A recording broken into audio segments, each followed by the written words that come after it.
मुख्यमंत्र्यांच्या कार्यालयातून तुरुंग गुन्हेगारांच्या टोळ्या यांना कसे दूरध्वनी जात आहेत, तुरुंगात सुद्धा उद्याच्या निवडणुकांसाठी गुंडांची मदत व्हावी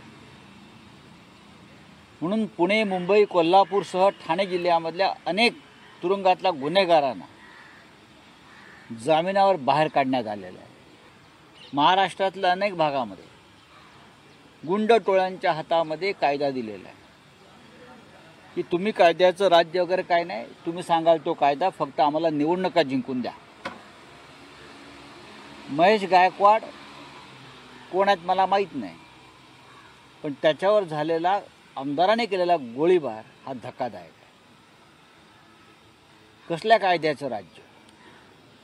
कुठेच गृहमंत्री आम्हाला कायदा शिकवतात नाही. एका आमदारांना गोळीबार करून सुद्धा मुख्यमंत्र्यांचं निवेदन नाही, गृहमंत्र्यांची भूमिका स्पष्ट नाही.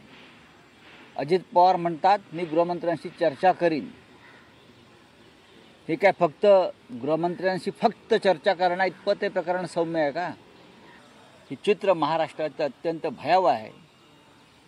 आता माझ्या निवेदनानंतर गृहमंत्री वक्तव्य करतील बरं का, पण त्यांना तोंड आहे का आजच्या प्रकारानंतर?